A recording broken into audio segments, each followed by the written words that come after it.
আসসালামু আলাইকুম এভরিওয়ান, সবার কি অবস্থা? আশা করি বেশ ভালো। আজকে হচ্ছে আমার পার্সোনাল স্পিচের অন্যতম গুরুত্বপূর্ণ একটা অংশ অ্যাডভার্ব, মানে যেটা ক্রিয়া বিশেষণ। এই টপিকটা নিয়ে আমরা আজকে বিস্তারিত আলোচনা করব। সো ক্লাসটা না নিলে সম্পূর্ণ দেখেন, তাহলে আপনি অনেক অনেক নতুন নতুন জিনিস জানতে পারবেন এই ভিডিওটা থেকে। সো আমরা আজকে অ্যাডভার্ব শিখছি এবং অ্যাডভার্বের বাংলা অর্থটা হলো ক্রিয়া বিশেষণ। অর্থাৎ আমরা বিশেষণ মানে তো জানি যে বিশেষিত করে, অর্থাৎ সেটা নাউনকে বিশেষিত করতে পারে, প্রোনাউনকে বিশেষিত করতে পারে, অ্যাডজেক্টিভ অ্যাডভার্ব ভার্বকে মডিফাই করতে পারে বা বিশেষিত করতে পারে। অর্থাৎ এই ক্রিয়া শব্দটা আসার কারণে আমরা বুঝতে পারতেছি যে অ্যাডভার্ব হচ্ছে ক্রিয়াকে বিশেষিত করবে। অ্যাডভার্ব কাকে বিশেষিত করবে? ক্রিয়াকে বিশেষিত করবে। আমরা কি দেখবেন, আমরা কি এই উদাহরণগুলো প্র্যাকটিস করব, তারপরে আমি এই গুরুত্বপূর্ণ অ্যাডভার্বগুলো দেখব। ওকে, এখন আমরা দেখে নিই। সুমন রানস ফাস্টলি, আমার প্রথম উদাহরণে আসছে সুমন রানস ফাস্টলি। এখানে অ্যাডভার্ব হচ্ছে এই ফার্স্টলি ওয়ার্ডটা। কেন অ্যাডভার্ব ফার্স্টলি? তার কারণ হচ্ছে এখানে সুমন রানস, এখানে দৌড়ায়। রানটা কি? ভার্ব। এই ভার্বকে মডিফাই করতেছে আসলে সুমন কিভাবে দৌড়ায়। ভার্বের কাছে প্রশ্ন করলে আমরা উত্তর পাচ্ছি এই যে ফার্স্টলি। সো এই ফার্স্টলিটা আমাদের কি? অ্যাডভার্ব। ক্লিয়ার? সেকেন্ড উদাহরণ দেখি, he has done badly in the examination. এখন এখানে ব্যাডলি শব্দটা কিন্তু আসলে হচ্ছে আমাদের অ্যাডভার্ব। তার কারণ হচ্ছে সে এক্সাম শেষ করেছে। কিভাবে শেষ করেছে? ডান মানে শেষ করেছে। কিভাবে শেষ করেছে? ব্যাডলি, অনেক খারাপ ভাবে। সো আমরা ভার্বের কাছে প্রশ্ন করলে ব্যাডলি উত্তর পাচ্ছি। সো আমাদের ব্যাডলিটা কি? অ্যাডভার্ব। সো অ্যাডভার্ব বোঝার জন্য আমরা কি করব? দেখব ভার্ব যেখানে আছে সেই ভার্বের আশেপাশে তাকাবো। অর্থাৎ ভার্বের পূর্বে হতে পারে, ভার্বের পরে হতে পারে।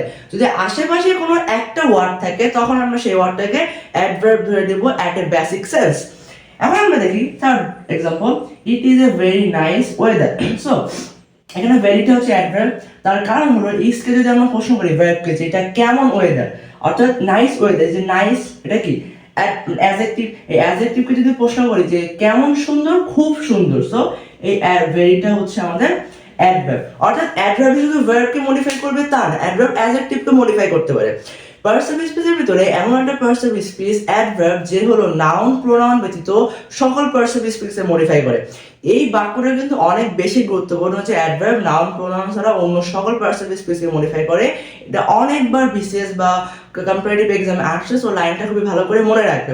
আমরা এখানে ভার্বকে মডিফাই করতে দেখছি, এখানে অ্যাডজেক্টিভকে মডিফাই করতে দেখছি, কখন আমরা প্রিপজিশনকে মডিফাই করতে দেখবো। অর্থাৎ অ্যাডভার্ব সকল পার্সিভ স্পিচকে মডিফাই করে।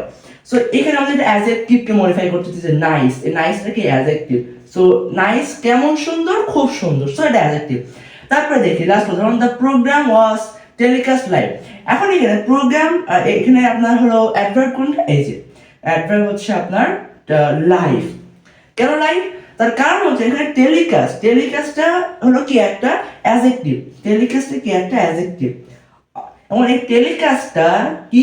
চলমান, লাইভ চলছে, মানে মানে আপনার প্রচার করা হচ্ছে। সো এই অ্যাডজেক্টিভকে আমরা প্রশ্ন করলে লিভ উত্তর পাচ্ছি। সো আমাদের লিভটা কি? অ্যাডভার্ব। খুবই সিম্পল। এবং আপনারা আমার কমেন্ট বক্সে জানিয়ে দিন যে সিট ডাউন, এই সিট ডাউনটা আসলে কোন পার্টস অফ স্পিচ। যদি জেনে থাকেন অবশ্যই ভালো, যদি না জেনে থাকেন আমি বলে দিব আগামী কোনো ভিডিওতে।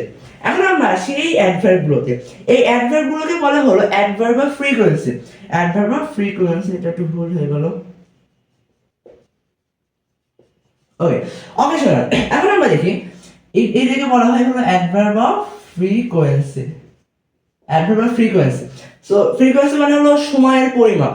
যেমন অলওয়েজ হচ্ছে 100%, ইউজুয়ালি 90%, নর্মালি বা জেনারেলি 80%, অফেন বা ফ্রিকোয়েন্টলি হচ্ছে 70%, সামটাইমস হচ্ছে 50%।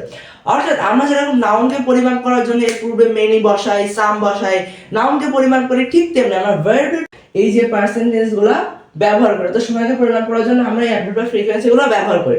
এখন অ্যাডভার্ব অফ ফ্রিকোয়েন্সির ভিতরে এই সারিটা, যে 10 থেকে 0%, এই সারিটা খুবই গুরুত্বপূর্ণ। এইগুলো হচ্ছে আপনার নেগেটিভ অ্যাডভার্ব। কি অ্যাডভার্ব? Negative adverb. ওকে, এগুলো হচ্ছে আপনার নেগেটিভ অ্যাডভার্ব। এই নেগেটিভ অ্যাডভার্ব গুলোর ভিতরে আপনি হার্ডলি শব্দটা একটু যুক্ত করে নেবেন। হার্ডলি এটা আসলে 5% বা 0%। এবং এই শব্দগুলো আপনার একদম টানা টানা মুখস্থ থাকতে হবে, কারণ আপনি পরীক্ষায় 80 to 95% অ্যাডভার্ব আপনি এই ফ্রিকোয়েন্সি গুলো থেকে আপনি কমন পেয়ে যাবেন। সো এগুলো আপনার একদম হুবহু টানা টানা মুখস্থ থাকার দরকার। আপনার পার্সেন্টেজ দেখার দরকার না, জাস্ট মানে বোঝার জন্য শিখে রাখতে পারেন। সো এই নেগেটিভ ওয়ার্ডগুলা বাক্যে কখনো দুইবার ব্যবহৃত হয় না। যেমন আমি বললাম Suman do not does not hardly go there. ওকে, এখানে আমরা দেখতে পাচ্ছি হার্ডলি মানে আসলে কদাচিৎ, হার্ডলি মানে খুবই কম, যেটা নামতো অর্থ প্রকাশ করছে। তার পূর্বে আবার আমার ডাজ নট নেগেটিভ সেন্স বসানোর কোনো প্রয়োজন নাই। আমি যদি ডাজ নটকে বাদ দিয়ে দিই তখন এই বাক্যটা শুদ্ধ হবে যে সুমন হার্ডলি গো দেয়ার। একটা বাক্যে দুইটা পজিটিভ সেন্স থাকতে পারে, যেমন I always do this work, এখানে অলওয়েজ ও পজিটিভ থিং, ডু ও পজিটিভ থিং, তো দুইটা পজিটিভ থিং বসতে পারে। তবে আমাদের দুইটা নেগেটিভ থিং কখনোই বসবে না, কারণ হচ্ছে এখানে ডু নট মানে ডাজ নট এবং হচ্ছে হার্ডলি দুইটাই হচ্ছে আসলে নেগেটিভ সেন্স, তো দুইটা কখনোই বাক্যে ব্যবহৃত হবে না। সো এরকম করে আমরা আসলে অ্যাডভার্বগুলোকে খুবই সহজে আয়ত্ত করে ফেলতে পারবো এই আজকের এই ক্লাসের মাধ্যমে। সো আজকের ক্লাসে যদি বুঝে থাকেন তাহলে জানিয়ে দিন এই যে ওয়ার্ডটা, এই ওয়ার্ডটা আসলে কোন পার্টস অফ স্পিচ আমার কমেন্ট করে জানিয়ে দিন। এবং আমি আবার বলছি যে এই ওয়ার্ডগুলো একদম টানা মুখস্থ করবেন এবং আজকের ক্লাসে যে অ্যাডভার্ব যে নির্ণয় করাটা সেখানে এটা ভালো করে দেখে রাখবেন, তাহলে আপনি পরীক্ষায় একদম প্রস্তুত হয়ে যাবেন অ্যাডভার্বের জন্য। সো ক্লাসটা কেমন লাগলো কমেন্ট করে জানিয়ে দিন। সবাই ভালো থাকেন, সুস্থ থাকেন, অন্য কোনো ভিডিওতে দেখা হবে। আল্লাহ হাফেজ।